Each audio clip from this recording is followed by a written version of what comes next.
How's it going, everyone? Welcome. Eulier Gonzalez here. So in this video, let's going to be now precise about what we are going to look in this thing called side effects, which is a specific tool that React provide to escape the hatch, as they like to call. But in other words, is that how by identifying the source of truth, and from there, when you want to sync to that piece of data in React, or that comes that data from other part of your app. Okay, so in order to know how to do that and kind of briefly go into how do I get here is by I'm gonna make it this quick, is first to understand now a little bit of history of what React kicks in, why do we have that, who made this, which was Facebook, what was the problem that they have, and specifically with their MVC, right? A way of how now you can create is, or the simple term is, you pull data from a database, you treat that data that can be ready to be delivered and useful to be that can be ready to deliver and be used to your users as an interface, as someone that they can now interact to, right? Usually as a screen, all right? So this is the way of how you traditionally write this kind of application through this MVC, but now that has some common problems. I'm not going to dive deep into that. The reason is that those problems were just about how you can keep your data sync across different instances. So this is why now the React, or particularly the R&D at Facebook, come up with this uh, tool back in 2011 as a way to see how they can solve this problem. The bigger the application they have, the more it needs to update that application in different places, right? So if you have now a piece of data that is shared across different views, then you need is to also is to update each one of those places, which of course becomes quite tedious and monotonous. So wouldn't it be better to, instead of you manually have to do that, so somehow you develop some sort of tools that keep track of that state chains and somehow now propagate those to your React application or through your UI. That's why now React is. And not only this is great for the web, but for any other platform, at least, for example, on the mobile and the WebLG, right? So I look at how to create this small user interface to see now what is the benefit of using that, of course. And anytime that you call a function to create one of these HTML tag, React now creates a JSON object that describes the state of that particular UI, right? Whether it is with the props, with the children's, or AKA the if this component has nested content, right? And the key to uniquely identify this component by React, among other features. But what is relevant is that this component is describing is that UI state. So because this can be quite tedious to always call this React create element anytime that you just wants to create is one single HTML element, right? It turns out that GSX kicks in, which is say, hey, let's go to now is have a markdown language or a particular language to blend the HTML in JavaScript in one single file, right? So why is that? Because, well, we can avoid to having to write this React create elements anytime that we define is our UI. And also, if you want to provide now some interactivity or some common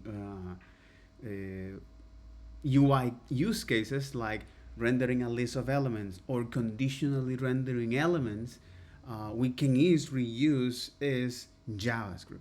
Instead of having to create our own templated language, which is something that, for example, Blade from PHP and Laravel, and now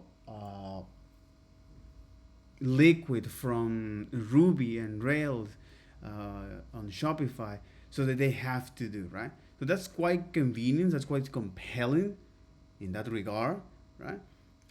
And also how useful is for us to look at what is the subtle definition between transpilation and compilation, which is what's happened is when you transform your code from JSX to something that the browser can understand, right?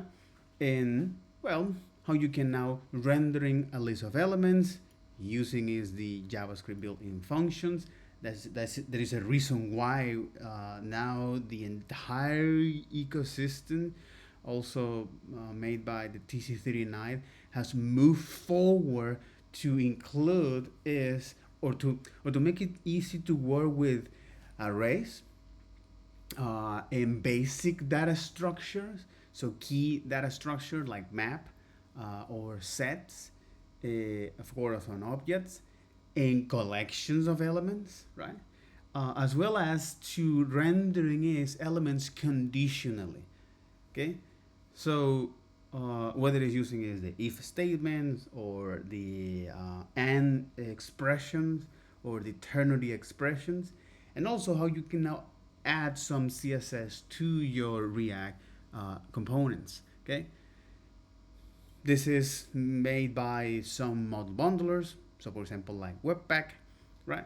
That what it does is to attach some hash to the component named, and you can now define is this selector named, and that'll be the whole selector for, or class selector.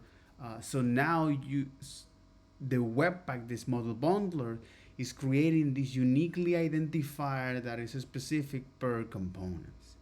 So this is a way of how you can now is encapsulate CSS to this React instances or React components. So and then how you can provide now some interactivity, how you can respond to interactivity. What is the way of how we did this before React, which is attaching a function called to an event handler, or by calling the functions directly into the HTML element, right? On that event. So, but in React is you're going to pass now that function handler, and is React call that function for you when that event happens.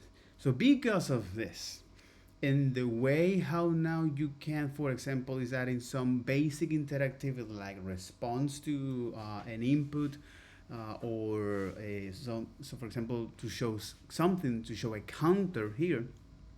So when you do that, right, so in order to save the piece of information that you want to show on any updates, right, on any snapshot, we use now a particular tool called React Hook, right? And this is something very common across React, right? That React not only allows to describe is the UI, but also it provides some of these built-in hooks, right? To do specific stuff. One of them is to remember some piece of information using the use state. You can also do that on JavaScript using is closures, and that's a very another whole subject down there. It's quite interesting. It's not relevant to today's video. And also by now updating this piece of information via a specific set of function that React give us, is gonna trigger the things that I call the core loop, right? So because we have two scenarios of when this can happen. The first is when is this on the initial render, all right? It's gonna take all of this in other words, on the initial renders, React is going to append all of these elements to the DOM, and then it's going to create that. And then once that is done, then it's going to okay. And then once that is done, then it's going to detect which components trigger a state update, and that is entering into this core loop where it detects which component trigger that is going to call the components and execute that function. And if that component return more React component, it will continue to call it. And remember, on each one of those calls is going to create now a new snapshot, a new state of that particular UI. And it's going to continue to do so until there is no more React component, aka creating now is this virtual DOM, which once it knows this, it's going to compare with the previous DOM state or the previous snapshot, right? And through the diffing algorithm, which is a fancy way to say, hey, let me spot the difference between these two snapshots, right? And then that's known as the rendering, and then I'm going to apply the state to the, or I'm gonna commit those changes to the DOM. The browser detects those DOM change, and now it's going to refresh that specific part of the UI that to match it. So that's the whole overview of this core React loop, and now how you can cover common scenarios using this hook, for example, like gathering data from a form. What are the common use cases to do so, and what you can do when you use now your useEffect when you pass a function. And by looking at these common use cases, which is, hey, how do you now combine that or attach the input and listen for that event for input types, text, email, string, and range, or select, or checkboxes, or what's the other one?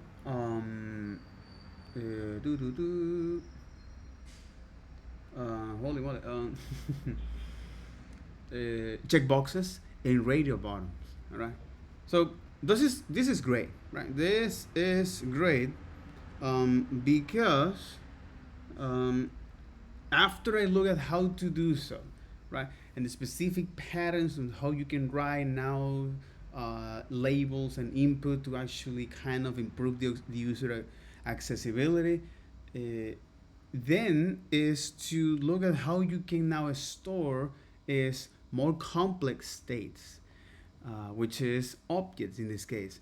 Why you need to always return is a new object when you want to describe this piece of data, and it wants to now store and update it later on. Okay, how you can dynamically attach now some uniquely identifier when you're rendering a list of elements, whether it is using is the math.random or the crypto get random UUID, which is great. So far so good.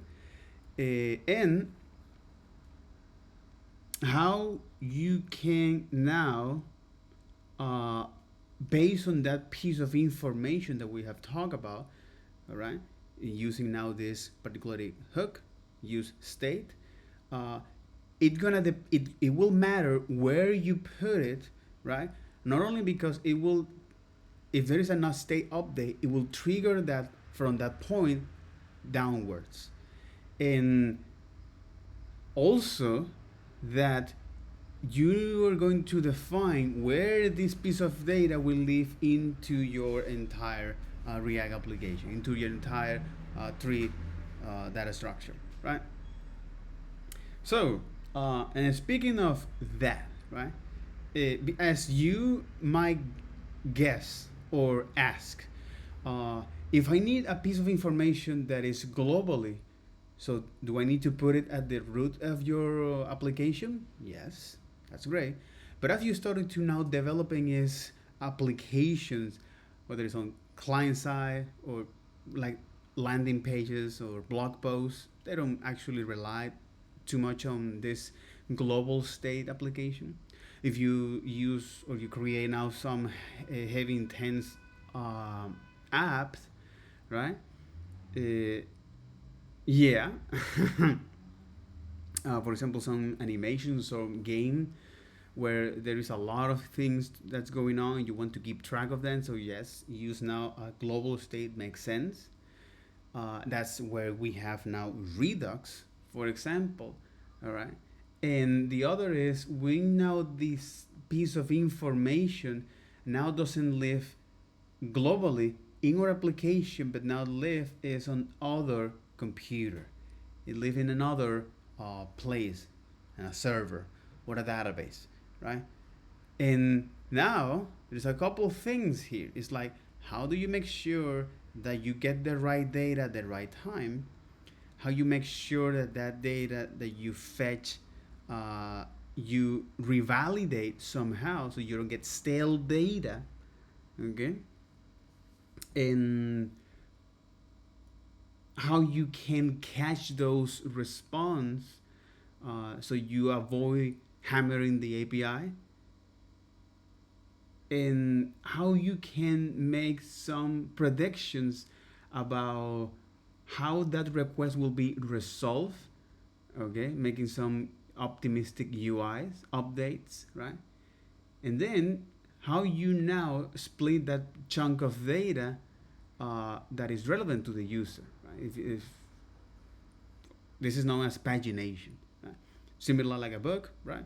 So how you now is split this data that the user can consume at their own pace as a pagination. So that makes a lot of sense because now this kind of problems are more related to network issues, not a state problems, which is exactly why now SWC, GraphQL, and Apollo client with GraphQL and React Query actually are addressing.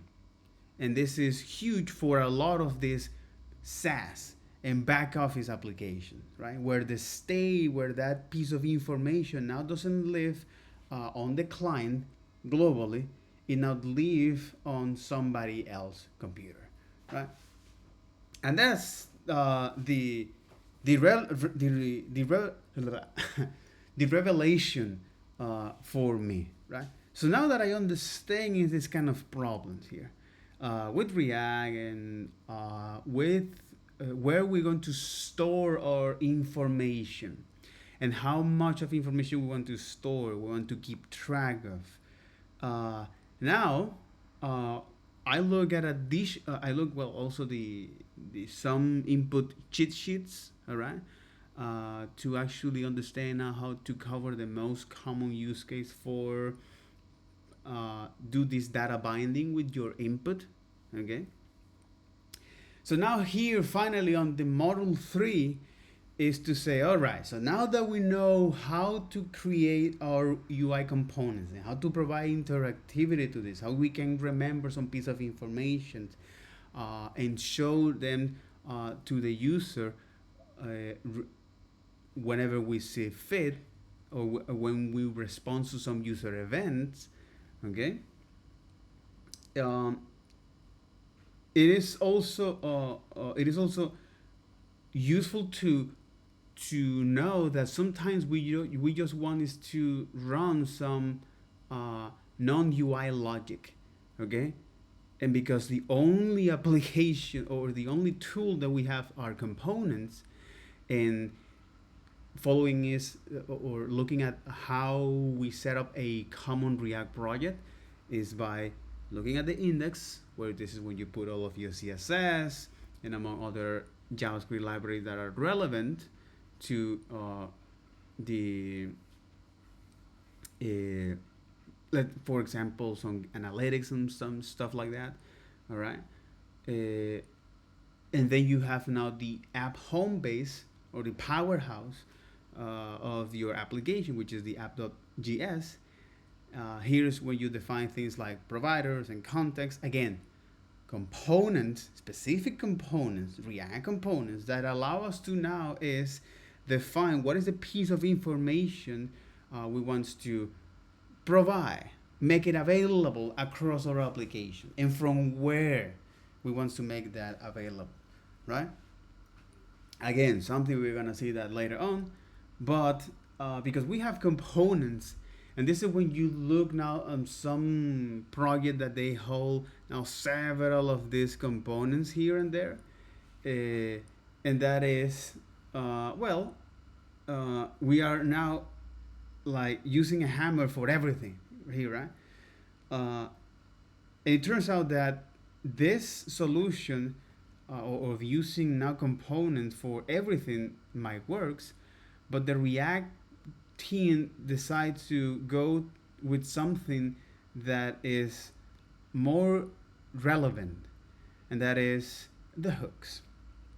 So now hooks allow us to define some specific information and help us to solve specific common problems in our UI, right? So the first one is, or one of them is the use ID, which allows you to uniquely identify. So it is like a global list of identifiers. So we can, anytime that we call this, React is going to create now these uniquely identifiers in our program, which is useful, for example, when you want to uniquely identify is a label with an input, right? So again, all of these hooks that I'm going to mention is to solve specific problems, right? And this hooks comes with coupled rules to use. That you must be on a React component, and all of those hooks must be at the top of your component. There is, you should not add some logic, you should not add some conditions to that. The reason is that React doesn't have right now a way to keep track if a particular hook is called, and so yeah, right now they don't do that. Okay. So this is the couple rules of this.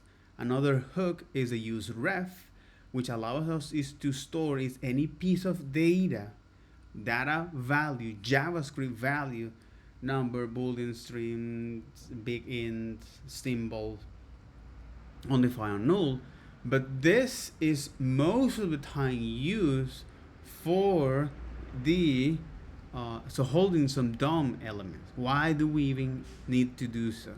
Because sometimes we need is to focus the input, focus on an input when this component is rendered, or you want to now grab that element and interact with them on a handler, right? Or when the user detects some specific change, right?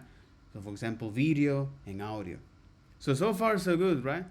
Because after that we also explore a little bit of the immutability and the reference, and how now anytime that you create now a new, anytime that you update your state, you're creating is a new snapshot of your application, and this snapshot live in a different place in memory.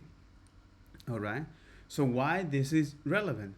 Because when I look at another tool, which is the custom or the side effect or useEffect, aka sometimes we need is to make aware of React to, so sometimes we need to sync a piece of data that might live is in our React application or in another place, right? But this source of truth somehow React needs to be aware of and need to keep track of sometimes when you need it. So one piece of data is that, for example, when you now pull data from the local storage, okay? Or when you want to now fetch some data from a server and make available on the client, or you want to interact with some events that happen outside of React, that are part of the web. Okay, so for example, is mouse over, the intersection observer, resize. You know, all of this specific but relevant use case. Okay, as I see here, uh, is is this side effect is this, right? When you want to listen in for global events, what I mentioned, or even that you somehow want to schedule some task, okay, through the um, callback queue using those set timeouts, or to the promise callback queue known as the micro task queue. All right. So when you want to do this kind of stuff here, okay, this is when now side effects are, or this is when now this hooks comes handy. So first I look at how to play with this using now the state to keep, so to trigger now this log.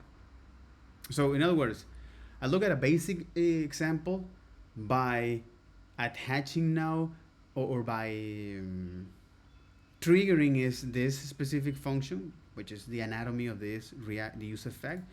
All right, use effect allows us to now schedule a task right after the renders. In this task, so I first look at how to do that on when a dependency change, all right, which is part of the anatomy here. How you can synchronize that. How also you can now is interact is with the document title. For example, hey, I just want is to now run this task only once. So once the components on right after the initial render. Okay, so far so good. And yeah, some couple exercise, right? Logging a particular value. And here is how useful it is for us that instead of using now a use effect, is use that now is on the event handler.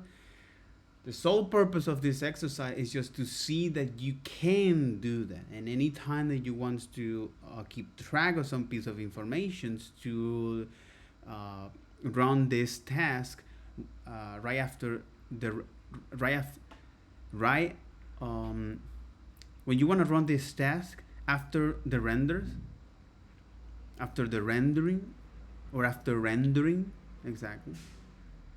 Hey, I wanna run this task right after rendering. Okay. So yeah. And then now how you can is interact is with this local storing. How you can now store some piece of information and save that piece of information. And see, here is when things get creative with React, because on the user state we can tell, hey, let me run this function on the initial load, or when this component is mounted, and only that using the passing a function to the user state. And then when you detect some change of that state, right, well, you just want is to set that value, or write that operation to that, right? So I'll also look at the effect links rule, and why this is useful, right? Is because any time that now you are attaching is this reactive values or this state, right, to your array of dependency, what React is doing behind the scene is to see if this value change, then I'm going to run this function, and so on and so on, so forth. So for example, there is now a subtle difference between now reactive values and React state, all right? So reactive value is anything that is computing inside of the function, and the reactive val and the React states are something that React keep track of that, right? So anytime that React keep track of that, you can now pass to this useEffect. So anytime that something change, this is what I want you to do. All right. So why this is important? Well, because now we can cover is some of the most common examples here. All right. So, for example, is like when we now mount something, but when we mount this component, I want to do is to focus this element, or yeah, when I mount this component, when I mount this UI, I want to focus on that input, for example, or I want to do something, or I want to subscribe to something, right? So for example is, hey, window resize or the window mouse move, just to mention a couple ones, right? And when you do the subscription, it is important to know that this needs to be subscribed only once. That's what we pass now, the array of dependency, only once, okay? Because otherwise we're going to stack all of this event listener or subscriptions to that. I also look at a couple exercise here to kind of get the idea of how you can manage your subscription, especially once I look at the array of dependency and how the things work, and when do we want to use this. All right. So hey, I do want to subscribe now to the Windows resize. Somehow I want to keep track of that, right? I want to synchronize that piece of information to my React application.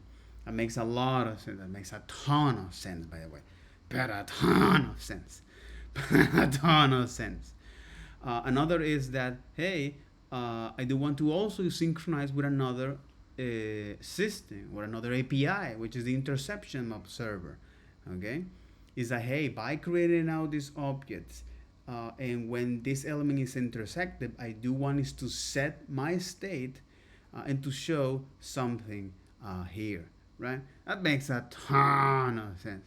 You know, that makes a ton of sense. This was a very, very, very interesting exercise, I must admit, but very, very interesting exercise, because as you can see here, once I scroll down and I pass certain point, right, I'm showing is this. That's pretty mind-bending. Again, the whole point of this is how you can use now this specific tool to synchronize is an state that might live inside of React, and then you want to make that aware of across all the different systems, or that the source of truth live outside of React and then you want to sync inside of your app, right? That's the premise here. Holy moly. Okay. all right. Bonus, how the CSS works. In the solution above, we look at how to use JavaScript and React to create a toasty effect. But there is another aspect to this effect that we haven't talked about, the CSS. If you're curious, I'll quick share how CSS is structured in this video. It's pretty simple. Wait, what? So it's interesting. No, wait, what? Okay, is this? It's pretty simple, right? Because now this component here are attached to, because this CSS rules declarations are now bound to this component, okay, via now the model bundler known as Webpack, that now offer us is a way to access this CSS definitions rules into our React components. So what it's doing here is pretty simple. It's saying, hey, I'm going to show now the character here, all right? And I'm going to apply this transformation to this, right? Which is say, hey, let me now because this component star here, position relative, right? This is the wrapper of this component here. So this is the wrapper of this component, right? And this is the toasty, okay? And here it say, hey, on the main app, look at this, it's gonna load the toasty. And the toasty, since this is a relevant component, is gonna get triggered only right after these elements happen here. You may wonder, hey, how this element actually is now showing on top of that. That's a good question. Well, and it's because that particular element, like this, we change to a position, aka I am promoting or I am creating. No, right now, no, yes, I am creating is a stacking context. This is when now CSS knowledge kicks in. So, but in any case, what I'm doing here is to say, hey, put this element on the right, and then on the bottom, all right, and the transitions, which is indicating is what are the CSS rule is going to move and for how long, right? So I want you to know the transform, the transition happen at this time, right? So essentially what it's doing is, hey, I'm gonna render all of this, okay? The toasty, which is at the end of the day now a relative element, as it is. It means that it's going to follow the normal flow here, right?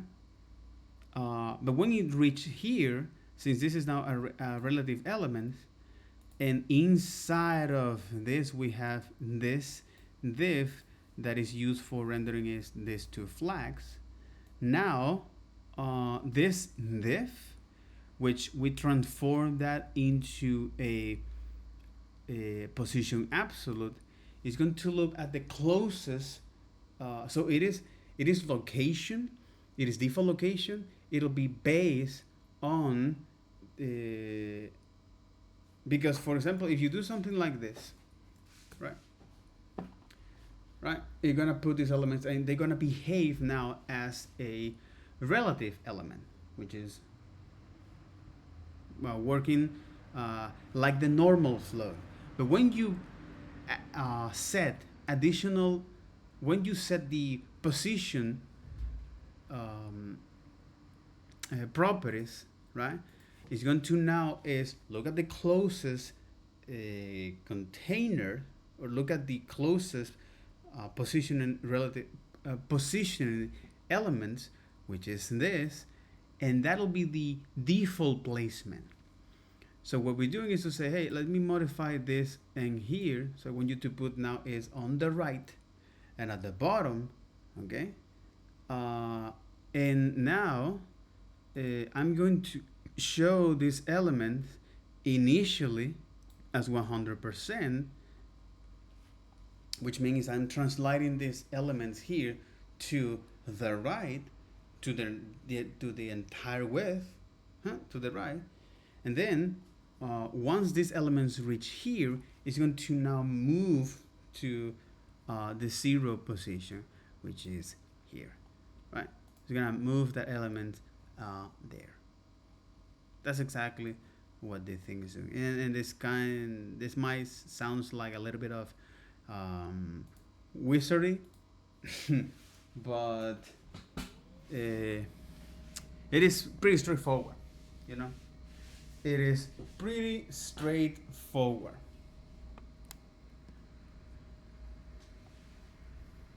All right. Good. Now, there you got it.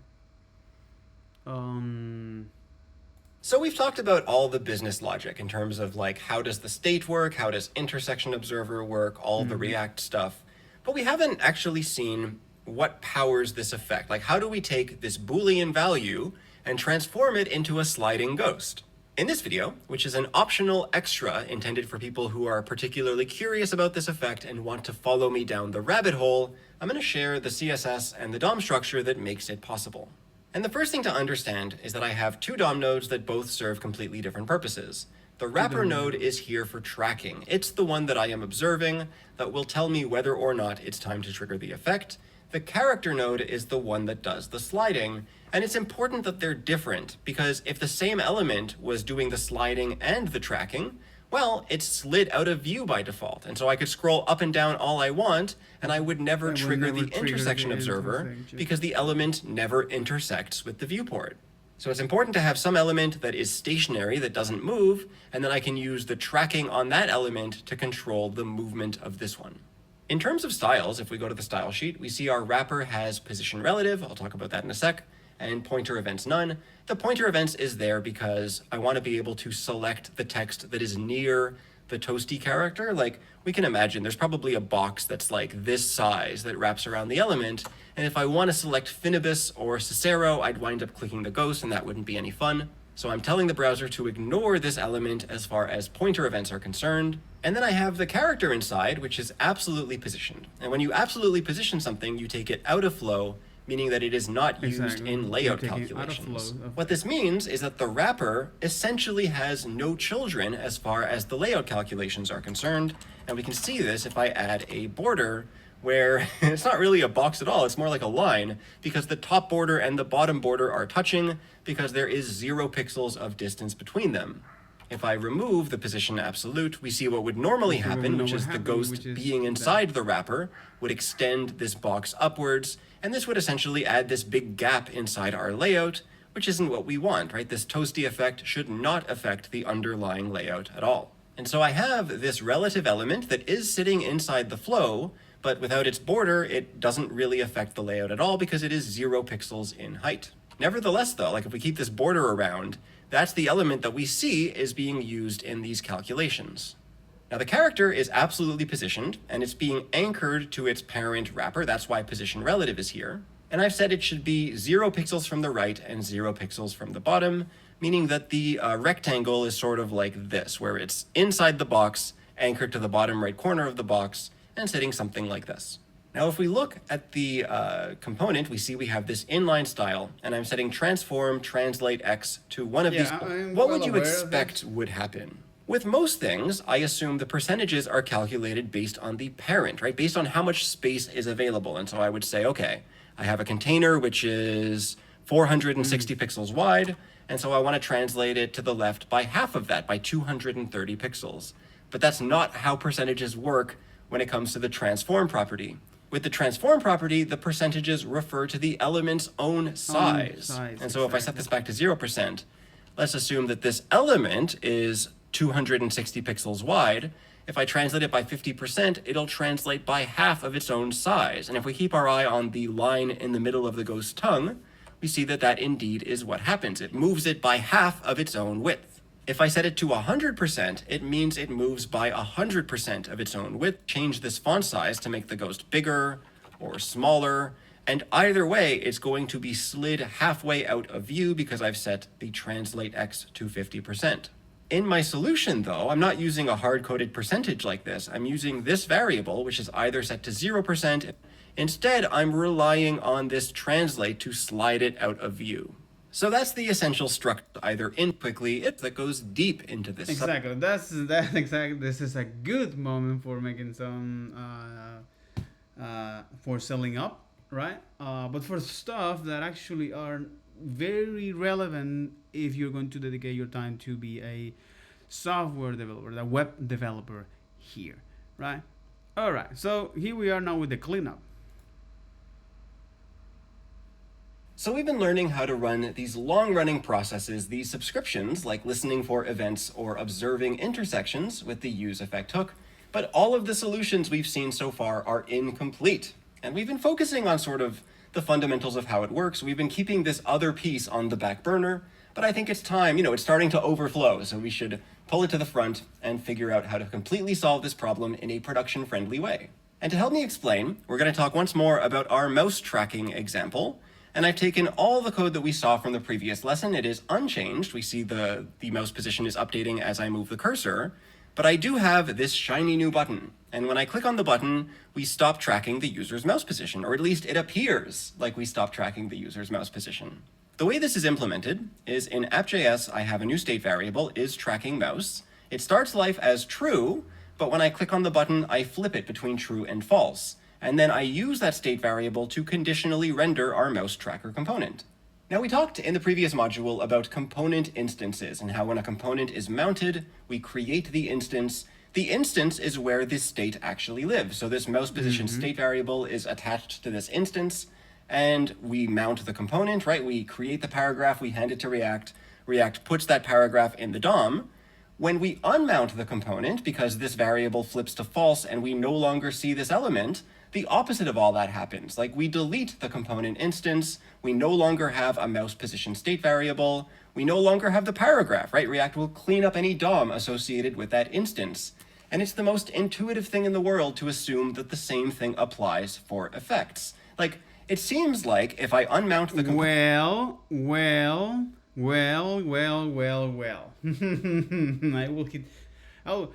I will hit the brake here because, again, you are dealing with some specific React hooks. So yes, that state is now destroy anytime that you now mount that component. All right, but again, because now you have this useEffect hooks, which there is no way for you, or allegedly you might think that this now deregister all of this event component, any lingering effect, any sort of long-running process that was started in this effect should automatically be canceled, right? Because there's no more component instance. Unfortunately, though, it doesn't work that way. I suppose it would be helpful if I show you, like, more concretely what I'm talking about. So I'm going to add a console log. And when the page loads, right, I see every time I move my mouse, which is quite a lot, we get a bunch of these move logs flooding the console. But then if I unmount the component by clicking the button, we still see those things being logged. So we're still running the event listener. And it means every time I move the mouse, I'm calling setMousePosition. But the mouse position state doesn't even exist anymore, or at least it shouldn't exist anymore, because there is no more mouse tracker. This is a problem for a couple reasons.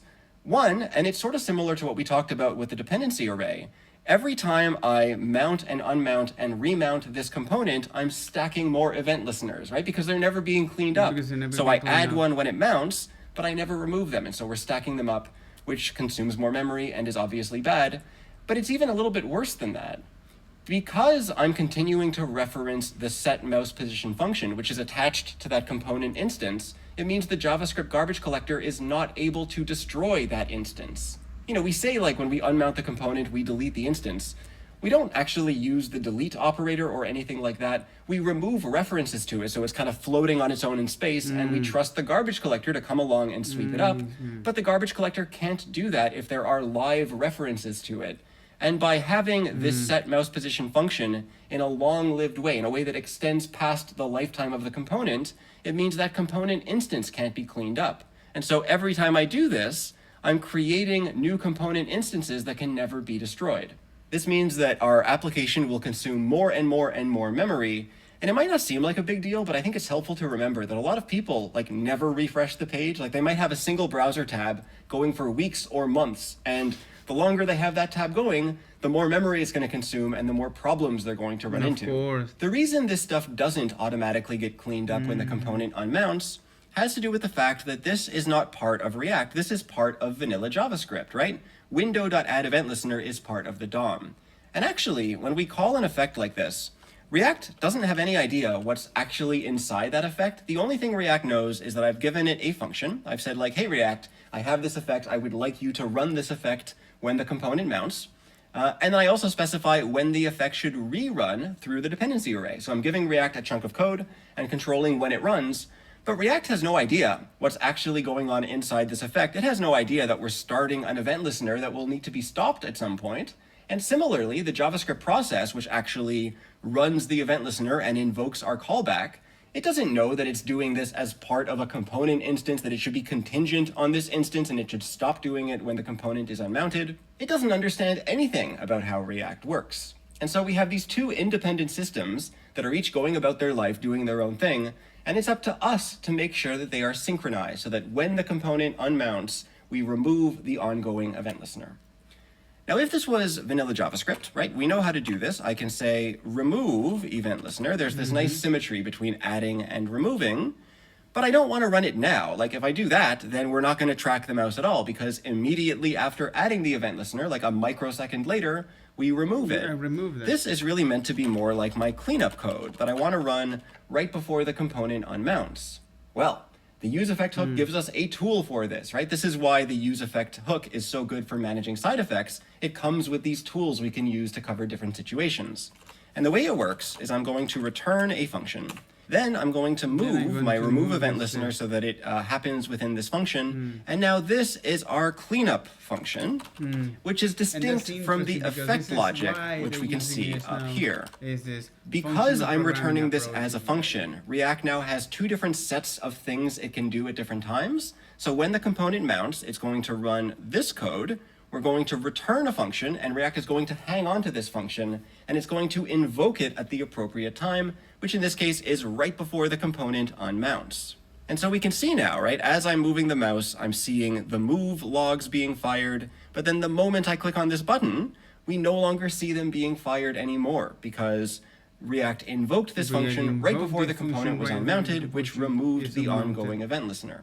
When dealing with subscriptions like this, like any sort of ongoing long-running process, this is typically the pattern where we set it up in our effect, then we return a function which manages the cleanup. React will automatically call the right code at the right time, so we don't have to worry about the timing. And it turns out to be a really elegant solution, and we're going to explore how this works in more depth below. Yeah. Yeah, absolutely. Yeah, exactly. The function, the return function, and this is why we have now this concept of the functional programming, like high order functions, and so on and so forth. It's like, oh crap. And it makes a lot of sense, because now here what you're doing is that, hey, because you're passing now a function that returns another function, you can now, or React can now say, hey, I do have this, let me now run this function here, okay? And when this component gets unmounted, I can call this function that you pass me here a second time, aka now I'm calling is a cleanup function. So you can see now, you can now exchange computations there. That is a French toast solution. Holy French. Exactly. So it's like you have something like this. So React internally, you have in this hypothetical example, of course this doesn't work. See if you can spot the issue once we populate in with our mouse tracking here. Right? It's like, hey, let me now call this effect here, right? And the other is a cleanup function. In React was actually structured this way.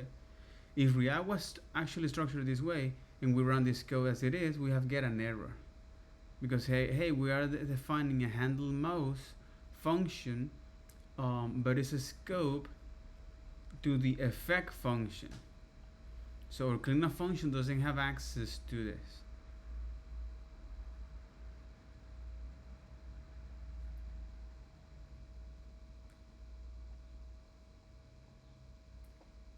And this is why we have now the order of operation with the useEffect. So on the initial render, it's gonna render the component and then now trigger the effect.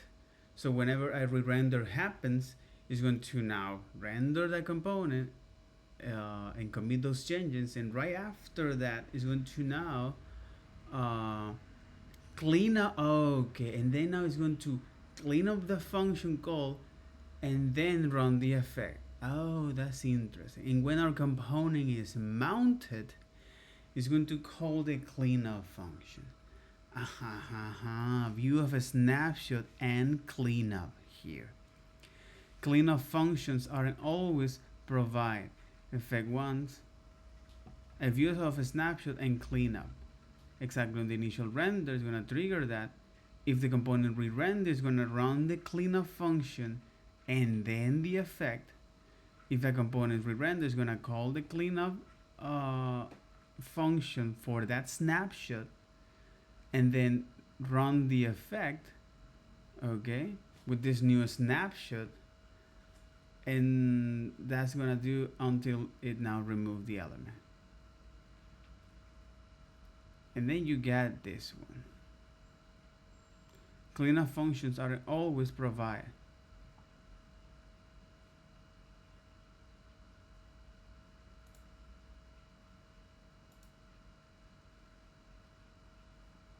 Ref and cleanup functions in React 19. Starting in React 19, the ref attribute we saw early can also be giving a cleanup function. This callback will be called on every render, and this cleanup function will be called right before every render and when the element is destroyed. Personally, I haven't really found a use for this yet. Unlike useEffect, ref callbacks can be given an array dependency, which means the ref callback plus cleanup fire every single time. Let's say this is a very neat new change, and it may be it just haven't found the right use case yet. Feel free to experiment that if you take a look at the React 19 cleanup function. Use the for value, support the documentation, the document metadata, support for style sheets, and so on and so forth. And then we look at the cleanup function here, which is, hey, well, pretty simple. Add that cleanup functions to that. So like we saw with the mouse position, creating a cleanup, and then I go the to cleanup function so that I function. undo this work before the component unmounts. We can test it out now. I drag this in, and look at that. The console is silent and our work is done. And the toasty. Here you're going to disconnect this.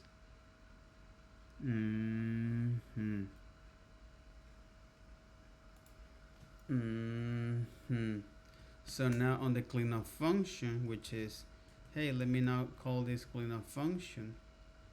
I'm going to return is now a function here that is going to call now the observer dot disconnected.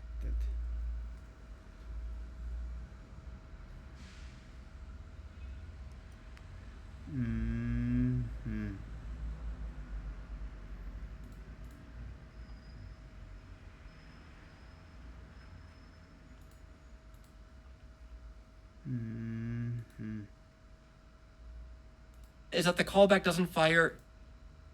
It's just that we deleted the node from under the observer's nose, and so there's no easy way to test it, but it does seem to me like it would cause quite a few problems to have an observer that lives forever, that thinks it's observing a real thing when it isn't, and so it's very important for us to do this cleanup work.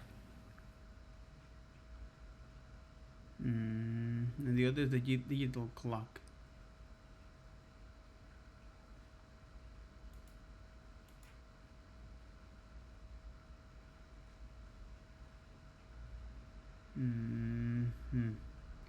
And the useless machine. An early return. And then you have now these stale values. Alright. I'm going to leave that as it is. That'll be all for this video. Take care. Bye bye.